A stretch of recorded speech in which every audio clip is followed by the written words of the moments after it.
After several weeks of going into the doctrine of God, we now move from who God is in Himself to what God has done.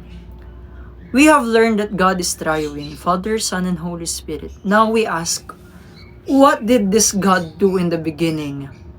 The answer of Scripture is clear and foundational to all Christian truth. God created all things, not from something, not from pre-existing matter, but from nothing. This is what we call creation ex nihilo. Creation out of nothing. So what is the biblical foundation of creation? Let us begin with the very first words of the Holy Scriptures in Genesis chapter 1, verse 1. In the beginning, God created the heavens and the earth. This verse alone establishes several truths. There was a beginning, God existed before that beginning, and everything exists is the result of His creative act. There was no eternal universe. There was no pre-existing material. Only God existed. And by His will, all things came into being. The Genesis account does not present creation as a process of shaping eternal matter, but as a divine act of bringing forth existence itself. So what does ex nihilo mean? Ex nihilo, the word itself, is Latin for out of nothing. It means that before creation, there was no matter, no energy, no space, no time. Only God did. Only God exists. This is affirmed again in the New Testament. In Hebrews chapter 11, verse 3, it says, and I quote, "By faith we understand that the universe was created by God, by the word of God, so that what is seen was not made out of things that are visible." Creation, therefore, did not come from visible or invisible materials. It came from the command of God, from the word of God. God spoke, and reality itself came into existence.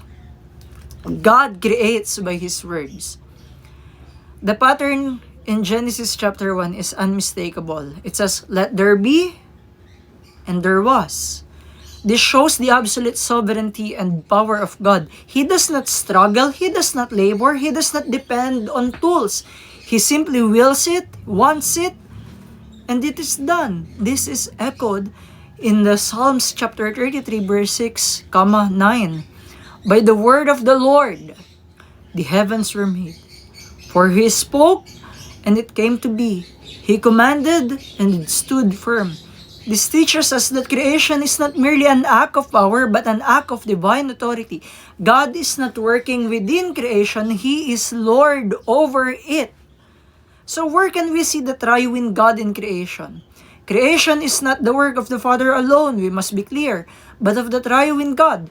The Father wills creation, the Son accomplishes creation, and the Spirit sustains order in creation. Consider John chapter 1 verses 1 to 3. "In the beginning was the Word. All things were made through Him, and without Him nothing will be made." The word refers to the Lord Jesus Christ. Also in Colossians chapter 1 verse 16, "For by Him all things were created through Him and for Him." And in Genesis chapter 1 verse 2, "And the Spirit of the Lord hovers over water." Thus creation itself reflects the Trinity. The same God who saves is the God who created. So why does this doctrine matter? Why does creation ex nihilo matters? This doctrine is not abstract. It has profound implication. First, it establishes God's absolute sovereignty. If God created everything from nothing, then everything belongs to Him. He is not part of creation. He is above it. He is holy, far beyond exalted above it. Second is it destroys human pride. Man is not self-made. We are not autonomous. We are created beings dependent on God for everything. It grounds our trust in God. If God can create everything from nothing, then nothing is impossible for Him. Your situation, no matter how hopeless, is not beyond His power. Fourth thing, it points to new creation and salvation.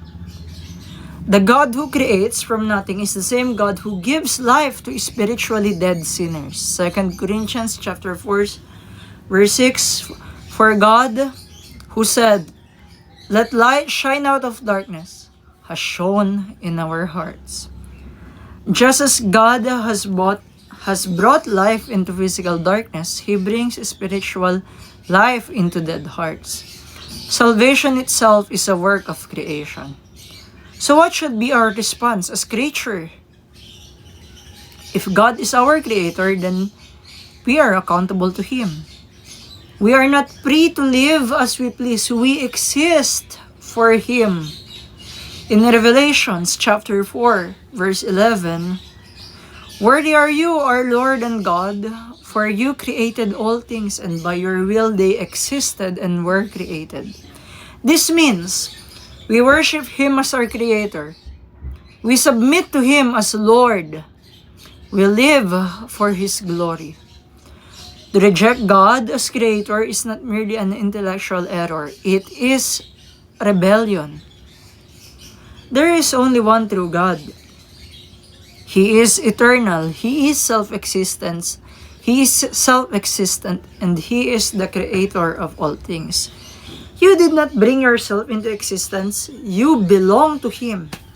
And one day you will stand before Him. The question is not whether God is Creator. The question is whether you will acknowledge Him as Lord. For the same God who created the world is the God who will judge it. And yet, He is also the God who saves through the Lord Jesus Christ. And so if this teaching has helped you understand the truth of God's Word, continue with us as we move forward in this series. In the next lesson next week, we will explore God's providence.